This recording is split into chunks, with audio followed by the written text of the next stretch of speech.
Exactly 12:26 right here on UNZA Radio 91.7 FM. It is a Monday. Good afternoon to you all, our dear listeners. You are locked on to UNZA Radio. Wherever you are listening from, this is UNZA Radio broadcasting to you live from our Lusaka studio, of course, right here at the University of Zambia, Great East Road campus. I would like to welcome you all to Campus Chronicles. So today, we're looking at the issue of no CA, no exam policy. And I'll be your host for today. My name is Gracious Kutemwa, and of course, in the studio, I am not alone. I am joined by three amazing people, three amazing students.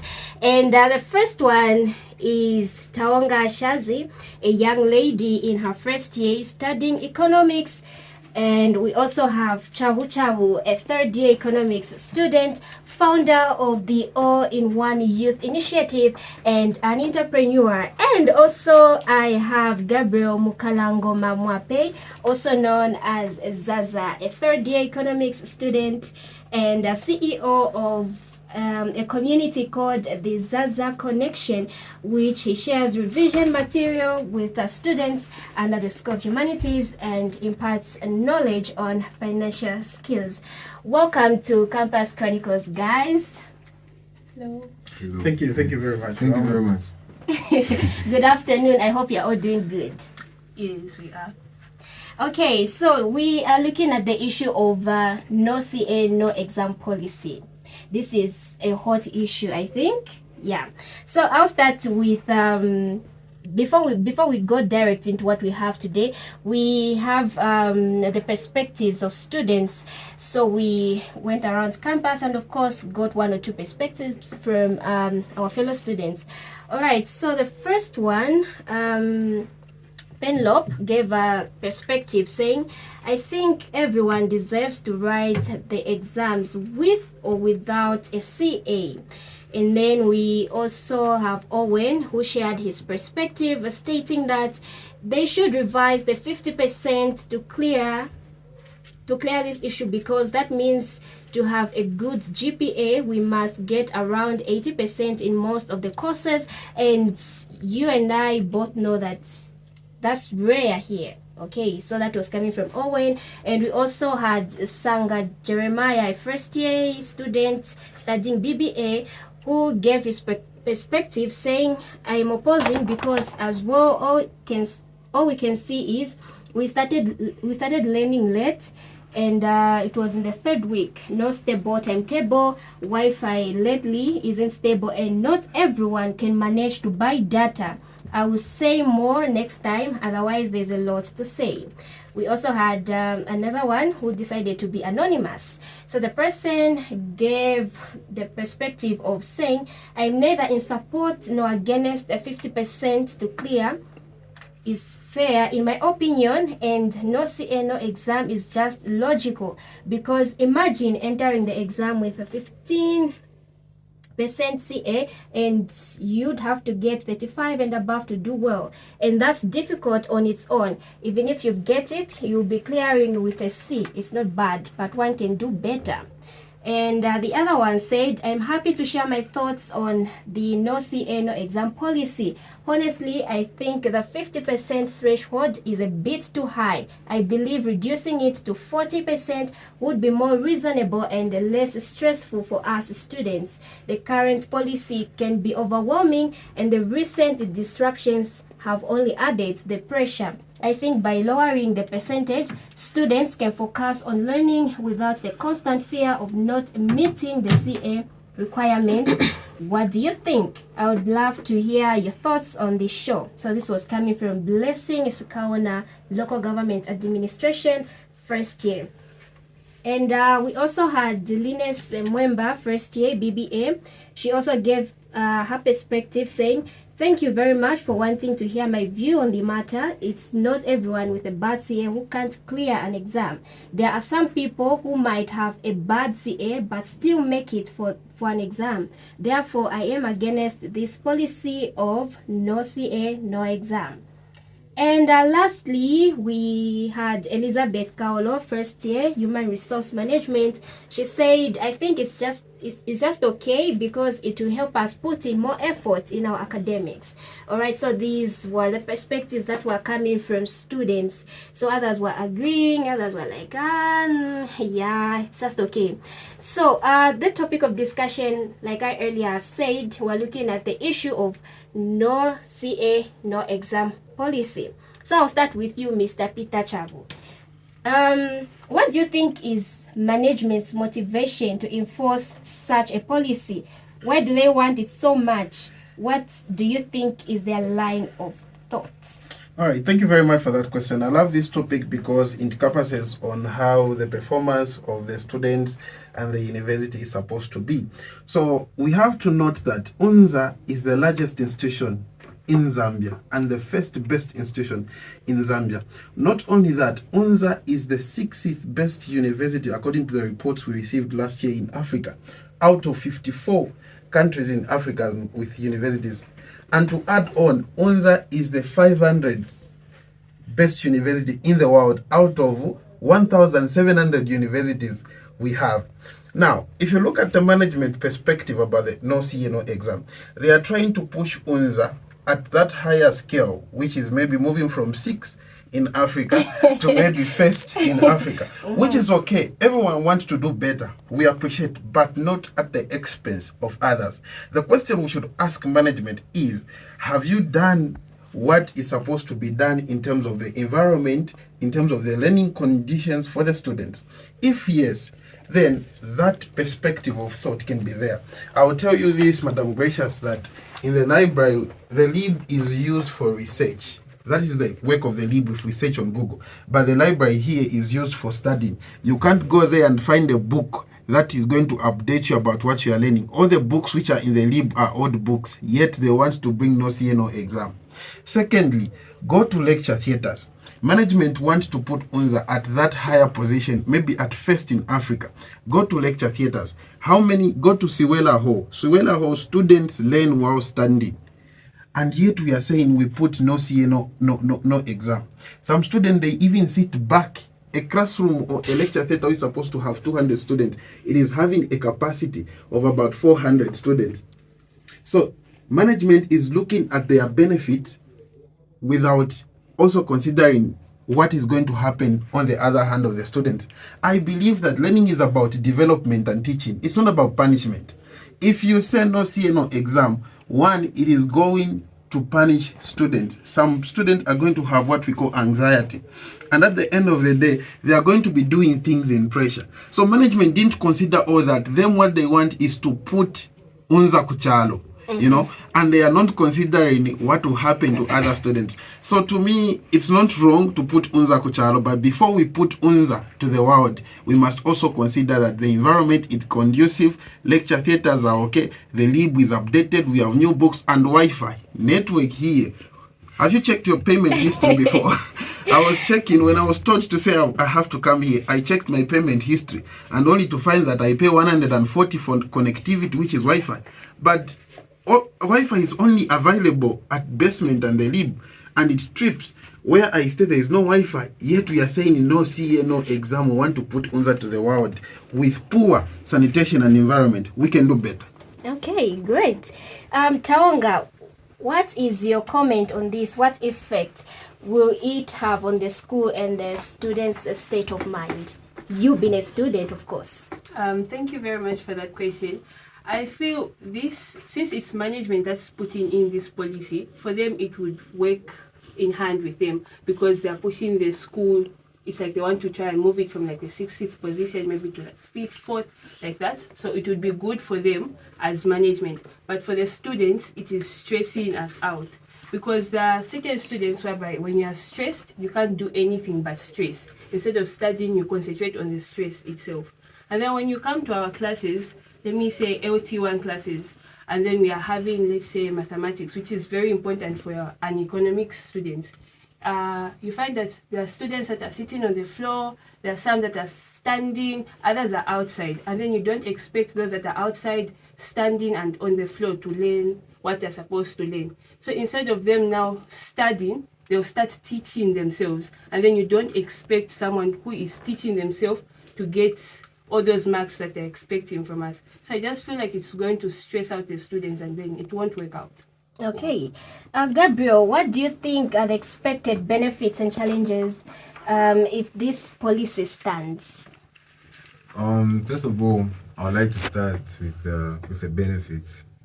You know, this policy, if it is acted upon, of course, student performance can improve because most people will be scared, so they will study. Are you scared yourself? Very much. You're scared? You know, because what happens is that, okay, for me, let me just dig into myself a bit. Most people have the perspective that I'm a smart guy because I'm a guy who prepares revision material for people. I solve tutorial sheets, I solve quizzes, and I solve tests. And then if these things have been written before, I'll solve them and then I'll give it to them. And then they'll be like, oh, this is what we're writing in test one. Oh, these are the answers and all that stuff. So people will think as if I'm that smart guy. But then it came a time, let's say last year, I came to school late because I had some challenges. And then what happened is that the next day I had a test. So that test, I failed it. The next test, I also failed it. Yes, the next test, I also failed it. So what happens is that my CA was not good. And then when my CA was not good, I worked very hard because I was what? I was scared because of fear. And that's what I said. Student performance might improve, yes, because fear is also a form of motivation. And I cleared the course after having the fear. So the benefits of it is that, yes, quite alright, student performance can improve because of fear. But then the challenges that it will bring, fear is also not a good thing. When students are scared, they are liable to make mistakes. And then we know how students are. The student environment is a very delicate environment. We don't really need pressure to be coming to students because students are capable of doing anything. It may spark things that we wouldn't want to see in future. So that's my opinion on this. Okay. Mr. Peter, are you scared? Yes, Do you have fear? Yes, I do have fear. I do have fear. Looking at how it was last semester, you saw the thing of suspension and all that. And I will tell you that there are some instances, like for math 1110, my CA was 6, but I managed to clear the CA. But the point here, Madam Kutemba, what we should note on is that education is part of human rights. Education is a fundamental human right. So barring students the opportunity to sit for exams due to poor CAs, especially if the cause is for university facilities, is a violation of human right. If the environment is not suitable for learning, then you come and bring up something to say no CA, no exam. It is a violation of human rights. Okay. So what support systems do you think should be put in place for students struggling with CA? Should they lose all hope if this policy stands? Please advise. If this policy, the thing that you should know is that this policy is not going to stand. It's not going to It's stand. not going to stand. Whether we are here or we are not here, the policy is not going to stand. There are a lot of factors that my colleagues and myself have alluded on. But if this policy chooses to stand, our appeal to management is to improve on the university facilities.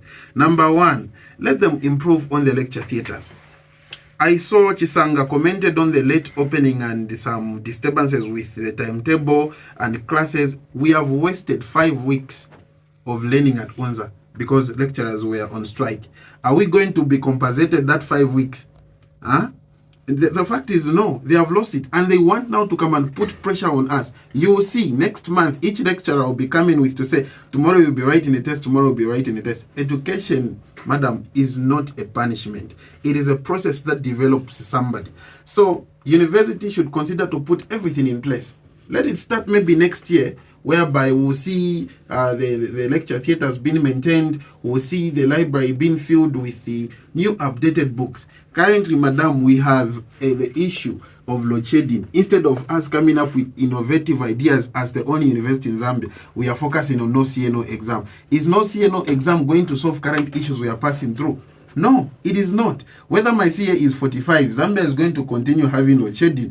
But if they tell me to say, let us university engineers find alternatives to the load shedding we are going to have, it will be practical. So no CNO exam to me is not really welcome, owing to the fact that the environment is very poor, lecturers are a few, lecture theaters are occupied. Instead of having 200 students, it is having 400 and 500, and also the late opening of school and also inconveniences with the timetable. So for me this year, it shouldn't stand, and it shouldn't even try to. Okay.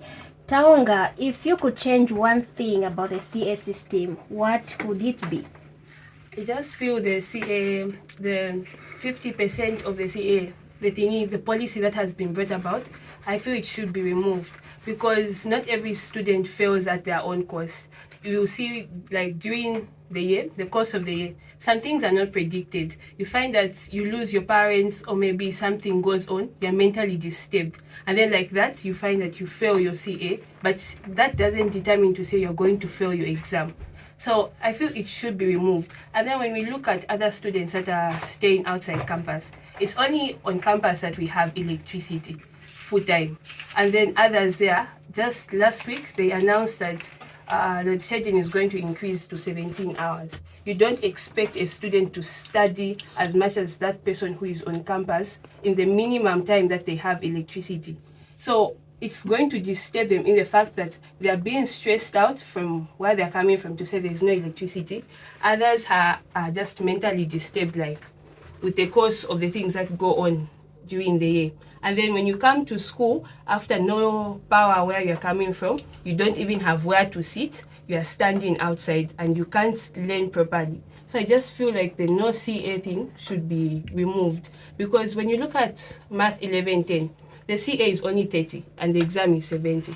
Telling me that you fail a 30% would determine that you're also going to fail out of 70 is a lie, because like my colleague said here, out of fear you can study, and definitely in a 70% you can cater and get a B+ if you're very serious.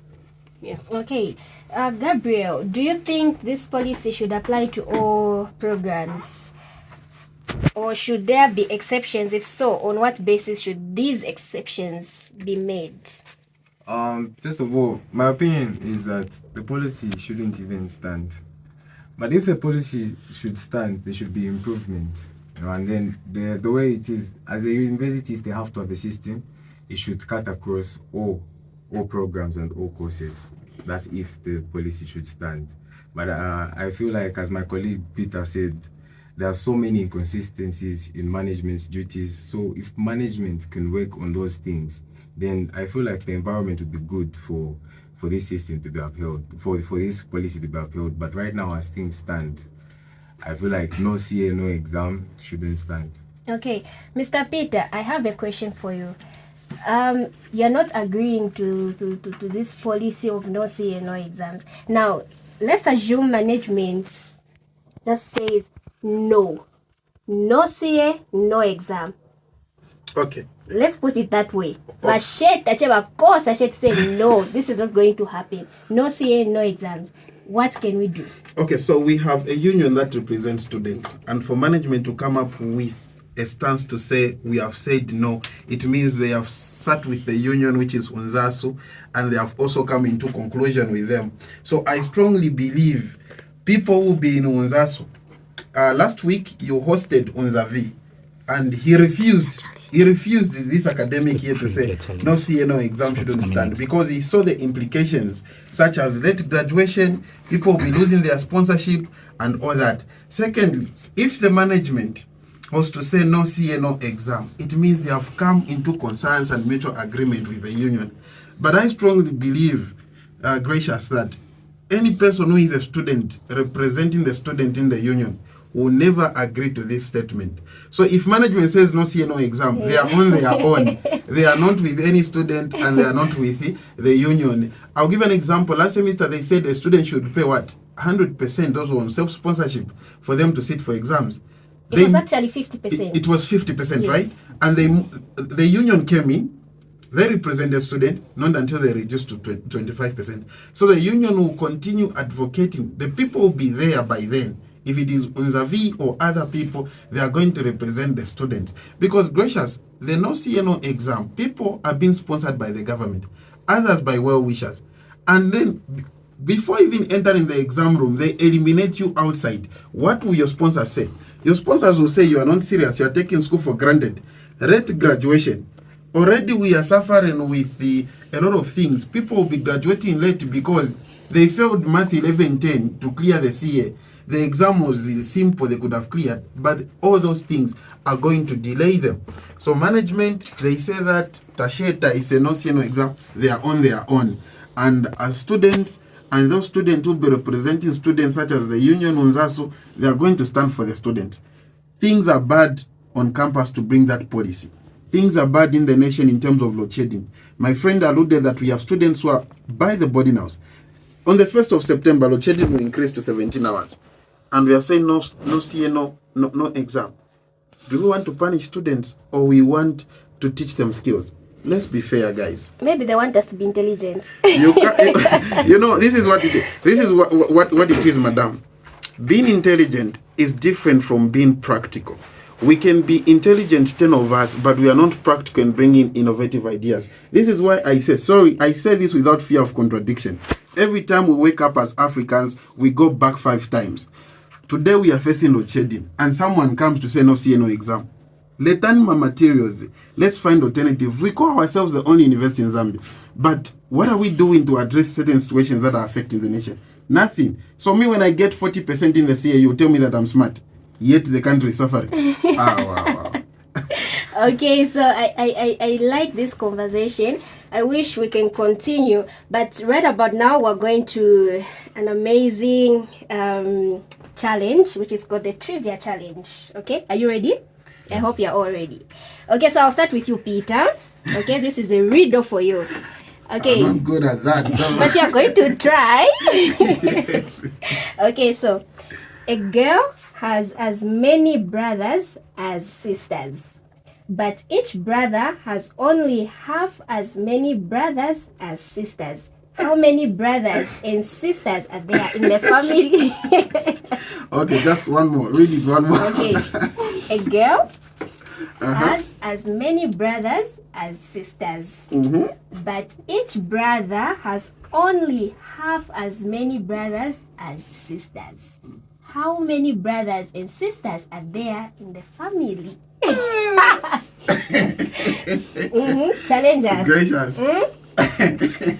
Come on. I know you can do it. As many brothers and sisters. Hey, a girl has as many brothers as sisters, but each brother has only half as many brothers as sisters. How many brothers and sisters are there in the family? That one is uncountable, gracious. Are you sure? Are you sure? That one, half of how many brothers and sisters? Many brothers. Okay, I'll read this one last time. A girl, Taonga, she's a girl. Imagine her. A girl has as many brothers as sisters, but each brother has only half as many brothers as sisters. How many brothers and sisters are there in the family? You wanna help? Yes, Gabriel. There are many. There are many. How many? There are many. Like how many? There are a lot. No, they're not a lot. I want a specific number. A specific number? Yes. Are there 2? 2 what? 2 sisters or 2 brothers? What? 2. There are 2 sisters. Let me try. Not really. Yes. There are 2 sisters and 2 brothers. No. Gabriel. 2 sisters and 1 brother. No. Yeah. 2 brothers and 1 sister. Not really. You're very far. It's a number. Yes. Guesswork. Yeah. The way we guess to make our CA. Hey. Yes. That's why management wants no CA, no police. Come on. 4. For what? 4 brothers. Oh my God. 4 sisters. Yes. How many brothers? 2. Close. 3. Yes. So 4 Guess sisters what? and 3 brothers. Great. Okay, so Taonga, Yes. you see a boat filled with people. It has not sunk, but when you look again, you don't see a single person on the boat. Why? Because they've gotten off the boat. Gotten off the boat. Yeah, kind of, but not really. Okay, repeat the question. Okay, so you see a boat filled with people. It has not sunk, but when you look again, you don't see a single person on the boat. Why? You're very close, but yeah. When I look again, I don't see anyone Yeah. on the boat. Gabriel, you wanna help? These things are very complicated. Guys, any exams what follow me. Maybe it's an illusion. It's an imagination just. The No, person is dreaming. Maybe. no. There's The actually question? an answer. The question? So the question is, you see a boat filled with people. It has not sunk, but when you look again, you don't see a single person on the boat. Yeah, why? It's a Titanic, maybe. No. The boat has got people. Eh. When you look again, you don't see them. Yeah. Why? I Maybe it's problems. a different boat. Huh? It should be a different boat. No. It's the same one. Yeah. Okay, so the answer is all the people were married. Yeah. Yeah. So Gabriel, this is for you. Okay, so you stand before 2 doors. One leads to certain death and the other to freedom. 2 guards stand before you. One always tells the truth and the other always lies. You don't know which is which. You can ask one guard one question to determine which door leads to freedom. What do you ask?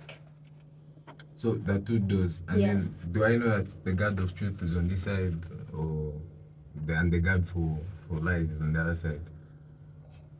Let me read the question again. I guess you didn't understand. Okay, so the question is, you stand before 2 doors. Yeah. One leads to certain death. Okay, one leads to certain death and the other leads to freedom. 2 guards stand before you. One always tells the truth and the other always lies. You don't know which is which. You can ask one guard one question to determine which door leads to freedom. What do you ask? I'll ask the liar which door leads to death. Then you lie to me, tell me the actual door to freedom. I didn't get that. I'll ask the guard, the liar, I'll ask him which door leads to death. And then the one who lie will lead me to the right one, leading to freedom. Okay, somehow right. Yeah. Right. So Yeah. no one has got 10 So the answer is you ask either if I were to ask the other guard which door leads to freedom, what would he say? Then you choose the opposite door. So like for example, if you ask one guard about the door which leads to death, you would know to say, okay, the other door leads to life. All right. We're good? Yeah. Okay. I see. All right, so as we're coming close, Mr. Peter Chabu, what are your concluding remarks?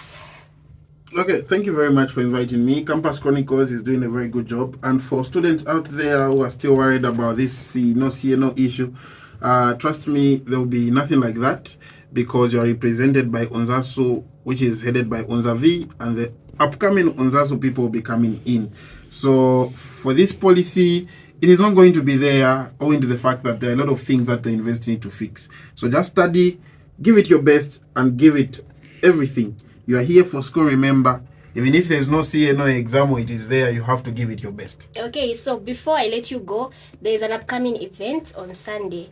Tell us what it is all about. All right, so on Sunday we have an event known as student conference, student academic conference. So this event is based on preparing students for the future. What future are we talking about? We are talking about the future of innovation, creativeness, and also interaction and networking and personal branding.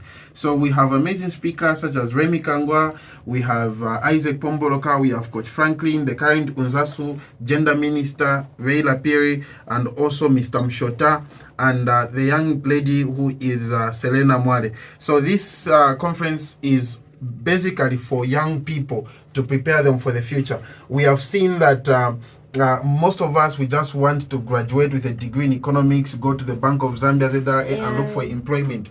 But this conference is going to prepare us that we can even survive with the skill that we are going to acquire at the university without necessarily being in a formal employment. So everyone is invited. The event will be at 13 hours to 17 hours in TLC2. Entry is free, and we'll have 20 minutes to interact with all the speakers who will be there, to network with them. They are coming for you, and please, we'll be glad if you join us. Okay, great.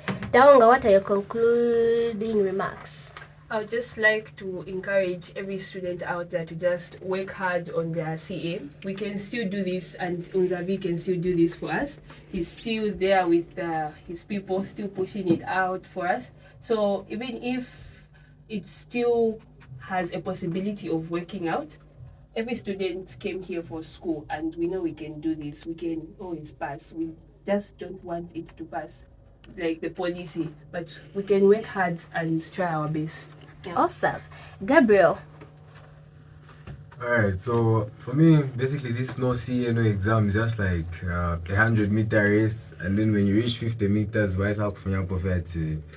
you've lost. So you just need to finish the race, and then they'll tell you if you've lost, you've lost. If you've won, you've won. And then I feel like for students, I encourage all the students to work hard and to be the best that they can be, because life is an individual thing. If you're following the crowd, you might not know what you can get out of it, but I will encourage them to work on their skills. If they have got talents, they should work on them and concentrate on school. Otherwise, a lot of good things for us in this life. Let's make Africa a better place, Zambia a better place, and let's be our best selves. Yeah. All right. Okay, so there you have it, all our dear listeners, wherever you've been listening from. This is UNZA Radio 91.7 FM, of course, broadcasting to you live from our Lusaka studios right here at the University of Zambia Great East Road campus. So this has been Campus Chronicles. Next week, we'll be looking at My Life After UNZA. Make sure you tune in to UNZA Radio 91.7 FM. So my guests in the studio have been Peter, Taonga, and Gabriel. And of course, be sure to join us next week, same time, same place. This has been Gracious Kutemo Walia. Till next time, it's a goodbye and keep it UNZA Radio.